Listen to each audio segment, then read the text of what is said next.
ඕගොල්ලෝ මේ අදත් එකතු වෙලා ඉන්න chefstyle YouTube channel එකට සුබ දවසක් කියලා පිළිගන්නවා ඕගොල්ලෝ සියලු දෙනාම. අද මම ඔයගොල්ලොත් එක්ක කතා කරන්න යන්නේ Q&A වීඩියෝ එකක් තමයි කරන්න යන්නේ. ඕගොල්ලෝ මගෙන් අහලා තියෙන ප්‍රශ්න වලට මම උත්තර දෙන්න යනවා.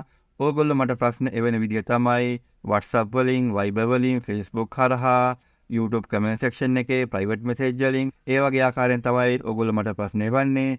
ඕගොල්ලෝ මට එවන ප්‍රශ්න අතරින් ප්‍රශ්න 14ක් තෝරගෙන මම අද උත්තර දෙන්න යනවා. සාමාන්‍යයෙන් මම ප්‍රශ්න 10ට විතරයි උත්තර දෙන්නේ. ගිය සතියේ මට කරන්න හම්බුනේ ප්‍රශ්න 7ට විතරයි උත්තර දෙන්න හම්බුනේ. මොකද කාර්යබහුල සතියන්තයක් හින්දා. ඒ නිසා මේ සතියේ මම ඕගොල්ලන්ට ප්‍රශ්න 14ක් අරන් ඉලා තියෙනවා. ඔයා අනාගතයේදී ප්‍රොෆෙෂනල් chef කෙනෙක් වෙන්න හිතන් ඉන්නවා නම් ඔයාලට තියෙන හොඳම පාර තමයි chefstyle YouTube channel එක. මේ YouTube channel එක හරහා මම ගොඩක් දේවල් කතා කරලා තියෙනවා.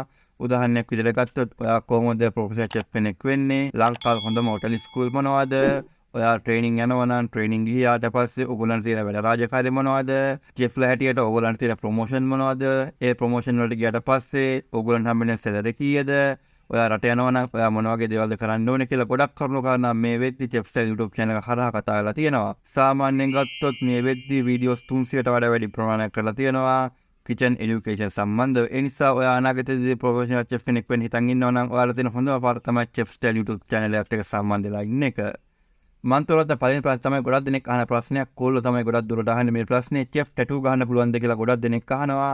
ඒ ප්‍රශ්නෙට මම උත්තර දුන්නොත් ඔව් ඔයාලට ටැටූ ගහන්න පුළුවන්. ඔයාලට ඕන විදිහේ ටැටූ එකක් ගහන්න පුළුවන්. මේ කිචන් එකක් කියන්නේ හොටෙල් එකක් කියන්නේ පන්සලක් පල්ලියක් කෝවිලක් නෙමෙයි. තමන්ගේ කැමැත්තට ස්වාධීනව ඕනම දෙයක් කරන්න පුළුවන් හොටෙල් ඉන්ඩස්ට්‍රියේ.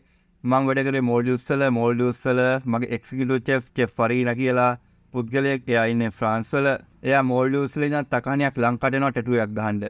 සාමාන්‍යයෙන් අවුරුදු දෙපාරක් විතර වගේ ඇවිල්ලා ලංකාවෙන් ටැටූ එකක් ගහන්න යනවා. ඒ නිසා ටැටූ එකක් කියන්නේ මහ ලොකු මේ නරක දෙයක් නෙමෙයි.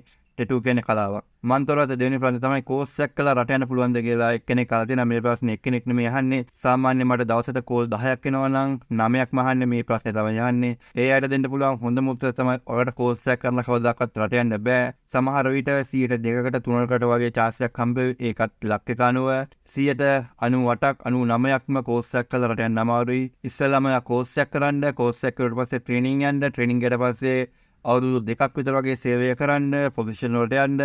එහෙම වුණොත් ඔයාලට අනිවාර්යයෙන්ම රට යන්න පුළුවන්. තමන්ගේ ස්කිල් එක ටිකක් හදාගන්න. මම අද නිවුස් වලදී මම දැක්කා එක අමතිවරයෙක් කියනවා රට යනවා නම් අනිවාර්යයෙන්ම NVQ 3 සාතිකේ බලනවා කියලා. මොකද ලංකාවෙන් දැන් මේ වෙද්දී පුහුණු ශ්‍රමිකයෝ යනවා, නුපුහුණු ශ්‍රමිකයෝ යනවා. ඒ අය යද්දී ලංකාවේ රජයෙන් බලා ගන්න ඕන. ඒ රටට ගියට පස්සේ ඒ ලංකාවේ තියෙන එම්බසි වලින් ඒ දේවල් බලන්න ඕන. එම්බසි වලටත් කරදරයි, ජොබ් වල දෙන්න ගියාම. ඒ නිසා ලංකාවේ නීති මේ වෙද්දී වැඩි වෙලා තියෙනවා. ඔයගොල්ලෝ අනිවාර්යයෙන්ම කෝස් එකක් කරන්න, හොඳට ඉගෙන ගන්න, හොඳට එක්ස්පීරියන්ස් එක ගන්න, හොඳ ජොබ් එකකට යන්න. මම තෝරත තුන්වෙනි ප්‍රශ්නේ තමයි pastry and bakery කෝස් එකක් කරලා හොටෙල් එකකට යන්න පුළුවන්ද කියලා කෙනෙක් අහලා තියෙනවා. ඔව් ඔයාලට අනිවාර්යයෙන්ම හොටෙල් එකකට සම්බන්ධ වෙන්න පුළුවන්. 3 star, 4 star, 5 star ඕනම හොටෙල් එකකට සම්බන්ධ වෙන්න පුළුවන්. කිසිම ගැටලුවක් නැහැ. ඊට පස්සේ මම තෝරත හතරවෙනි ප්‍රශ්නේ තමයි chef කෙනෙක් වෙලා යන්න පුළුවන් රටවල් මොනවද කියලා කෙනෙක් අහලා තියෙනවා. chefලා හැටියට ඕනම රටකට යන්න පුළුවන්. කිසිම ගැටලුවක් නැහැ. ලෝකේ ඕනම රටක මිනිස්සු කෑම කනවා. ඒ කෑම හදන්න chefලා ඕන. ඒ නිසා ඔයාට මුදල් දක්ෂතාවය වගේ දේවල් තියෙනවා නම් අනිවාර්යයෙන්ම ඔයාට ඕනම රටකට යන්න පුළුවන්. කිසිම ගැටලුවක් නැහැ. මම තොරත පස්වෙනි ප්‍රශ්නේ තමයි එක්කෙනෙක් අහලා තියෙනවා chef රැවුල වවන්න පුළුවන්ද කියලා එක්කෙනෙක් අහලා තියෙනවා chef කෙනෙක් විදියට. ඒ ප්‍රශ්නෙට මම ඔයාලට උත්තර දුන්නොත් ඔව් ඔයාට අනිවාර්යයෙන්ම රැවුල වවන්න පුළුවන්. රැවුල පිළිවෙලට තමයි වවන්න ඕනේ. නිකන් මේ වවගෙන ටයි කරගෙන ඒ දේවල් කරන්න බෑ. ලස්සනට පොයින්ට් එක එහෙම කපලා ඒ දේවල් ඕගොල්ලන්ට කරන්න පුළුවන්. කිසිම ගැටලුවක් නැහැ. මම තොරත හරියන ප්‍රශ්නේ තමයි එක්කෙනෙක් මගෙන් අහලා තියෙනවා chef service charge කියන්නේ මොකක්ද කියලා එක්කෙනෙක් අහලා තියෙනවා. ඒ ප්‍රශ්නෙට මෙහෙම උත්තර දෙන්න අමාරුයි. මම ඒ සම්බන්ධව වෙනම සම්පත්දායකයෙක් ගෙනල්ලා කතා කරන්න හිතන් ඉන්නවා. මම ඒකට සරල උත්තරයක් දුන්නොත් ඔයා යනවා නම් හොටෙල් එකකට ඔයා කෑමයක් ඕඩර් කරනවා නම් කෑම එක රුපියල් 1000ක් නම් ඒ කෑම එකට ඕගොල්ලන්ගෙන් 1100ක් අය කරනවා. රුපියල් 100ක් ඕගොල්ලන්ගෙන් වැඩිපුර අය කරනවා. ඒක තමයි සර්විස් චාර්ජ් එක කියලා කියන්නේ. ඒ අමතර හම්බෙන 100 ස්ටාෆ් එක අතරේ බෙදලා දෙනවා. ඒකට තමයි සරලව සර්විස් චාර්ජ් එක කියලා කියන්නේ. මම තෝරාත හත්වෙනි පත් තමයි chef මොකද්ද හොඳම හොටෙල් ස්කූල් එක කියලා ගොඩක් දෙනෙක් අහන ප්‍රශ්නයක් මේ ප්‍රශ්නේ.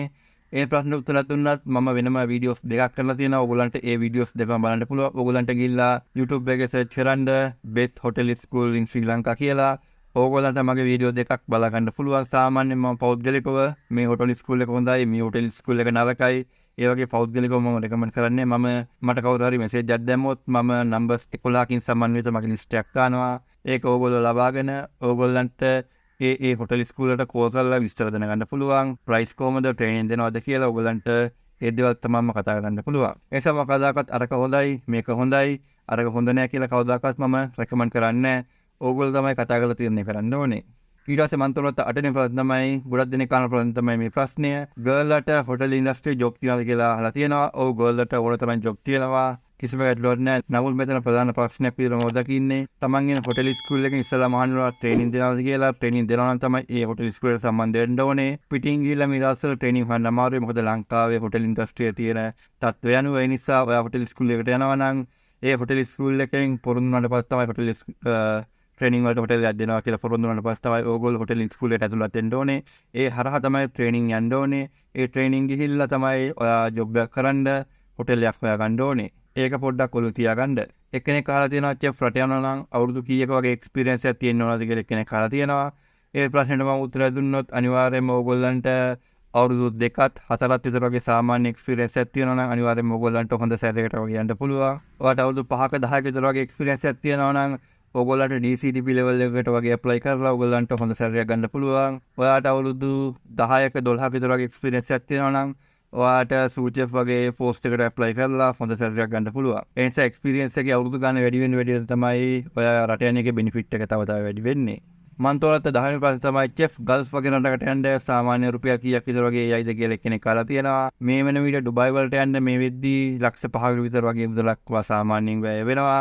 සාමාන්‍ය කටාර වගේ ඕගොල්ලෝ යනවා නම් රුපියල් ලක්ෂ 4ක් 6ක් විතර වගේ මුදලක් ඕගොල්ලන්ට වැය වෙයි.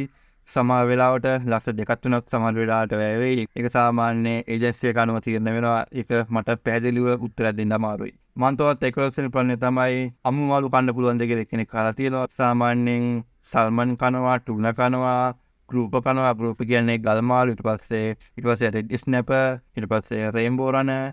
ඒ වගේ ෆිෂ් දාඩි තමයි සාමාන්‍යයෙන් අමුවෙන් කන්න පුළුවන්. මම කිව්ව ෆිෂ් වල මම සාමාන්‍යයෙන් සිංහල නම් දන්නේ නැහැ. ඉංග්‍රීසි නම් තමයි කිව්වේ. මොකද අපි සාමාන්‍යයෙන් ඉංග්‍රීසි නම් තමයි පාවිච්චි කරන්නේ, සිංහල නම් පාවිච්චි කරන්නේ නැහැ. ගල් මාළු කියලා කියන්නේ ගෲප් වලට මම එච්චරයි දන්නේ. මම තොරත 12 වෙනි ප්‍රශ්න තමයි එක්කෙනෙක් මම අහලා තියෙනවා චෙෆ් පොරොන්දු වුණා නේද YouTube channel එකක් හදන හැටි වීඩියෝ එකක් දානවා කියලා. ඒක තාම දාන්නේ නැද්ද කියලා අහලා තියෙනවා එක්කෙනෙක්. ඉදිරි සතිය තුල අනිවාර්යයෙන්ම මම බලාපොරොත්තු වෙනවා මේ වීඩියෝත් කරන්න. මම තොරත 13 වෙනි ප්‍රශ්නේ තමයි හොඳ ඒජන්සියක් තෝරගන්නේ කොහොමද කියලා කෙනෙක් අහලා තියෙනවා. මේ ප්‍රශ්නෙට උත්තර දුන්නොත් ඕගොල්ලෝ යන්න විදේශ සේවා නියුක්ති කාර්යාංශයේ වෙබ්සයිට් එකට යන්න. ඒ වෙබ්සයිට් එකට ගියට පස්සේ ඕගොල්ලන්ට බලා ගන්න පුළුවන්. එතන ඒජන්සි රෙජිස්ටර් වෙලා තියෙනවා. තමන් යන ඒජන්සිය රෙජිස්ටර් වෙලා නම් ඒගොල්ලන්ගේ රෙජිස්ටර් නම්බර් ඉල්ලගන්න. ඒ වෙබ්සයිට් එකට ගිහලා සර්ච් කරන්න. ඒ රෙජිස්ටර් නම්බරේ තාම ඇක්ටිව්ද කියලා. ඊට පස්සේ ඕගොල්ලන්ට බලන්න පුළුවන් මේ වෙද්දි ඒ ඒජන්සිය කොච්චර පිරිසක් රට යලා තියෙනවද කියලා. ඒ දේවලුත් බලන්න පුළුවන්. ප්‍රධාන වශයෙන් ඔයා බලන්න විදේශ සේවා නියුක්ති කාර්යාංශයේ රෙජිස්ටර් වෙලාද කියලා. ඒ රෙජිස්ට්‍රේෂන් එක තාම ඇක්ටිව්ද කියලා බලන්න. සමහර වෙලාවට සමහර හොර ඒජන්සි තියෙනවා කලින් රෙජිස්ටර් වෙලා තියෙනවා. නමුත් මේ වෙද්දී ඒජන්සි එක්ස්පයර් වෙලා තියෙනවා ඒගොල්ලන්ගේ රෙජිස්ට්‍රේෂන් එක. නමුත් ඒගොල්ලෝ පරණ රෙජිස්ට්‍රේෂන් නම්බර් එකම පාවිච්චි කරනවා. නමුත් එක්ස්පයර් වෙලා. ඒ නිසා රෙජිස්ට්‍රේෂන් නම්බර් එකක් තිබ්බත් තාම ඇක්ටිව්ද කියලා බලන්න. මම තෝරත 14 වෙනි ප්‍රශ්න තමයි චෙෆ් O level නැතුව චෙෆ් කෙනෙක් වෙන්න පුළුවන්ද කියලා අහලා තියෙනවා. ඔයාට අනිවාර්යයෙන්ම චෙෆ් කෙනෙක් වෙන්න පුළුවන්. ඔයාට O level තිබ්බත් එකයි නැතත් එකයි, A level තිබ්බත් එකයි නැතත් එකයි. නමුත් මම ඕගොල්ලන්ට කියන්න තියෙන්නේ අනිවාර්යයෙන්ම ඔයා ඉගෙන ගන්න කාලේ ඉගෙන ගන්න. ඔයා O level fail නම් O level pass වෙන්න, A level fail නම් A level pass වෙන්න. අධ්‍යාපනය තමයි මේ වෙද්දී ගොඩක් වටින්නේ. O level තිබ්බ හෝ නැත ඕගොල්ලන්ට චෙෆ් කෙනෙක් වෙන්න පුළුවන්. මම ප්‍රශ්න 14යි කතා කරනවා කියලා කිව්වේ. නමුත් දැන් මම මේ වීඩියෝ කර ඉන්නදී මට ෆෝල් එකක් ආවා. ඒකේ නහවුනත් නැස් තමයි චෙෆ් හොටෙල් ස්කූල් එකට යනවා නම් වයස බලපනවද කියලා කෙනෙක් අහලා තිබ්බා. ඒ ප්‍රශ්නෙට උත්තර දුන්නොත් ඔයා ගවර්න්මන්ට් වගේ හොටෙල් ස්කූල් එකට වගේ යනවා නම්, ඒ කියන්නේ නයිටා, සිදම්, BTA වගේ හොටෙල් ස්කූල් එකට යනවා නම් අනිවාර්යයෙන්ම ඕගොල්ලන්ට 18ත් 25ත් අතර වගේ වයසක පසු වෙනවා නම් ඕගොල්ලන්ට ඇප්ලයි කරන්න පුළුවන් ඒ වගේ හොටෙල් ස්කූල් එකකට. ඔයා ප්‍රයිවට් හොටෙල් ස්කූල් එකට වගේ ඇප්ලයි කරනවා නම් සාමාන්‍ය වයස සේවයක් නැහැ. ඔයාට අවුරුදු 18 ඉඳන් 45 දක්වා 50 දක්වා වුණත් ඕගොල්ලන්ට ඇප්ලයි කරන්න පුළුවන්.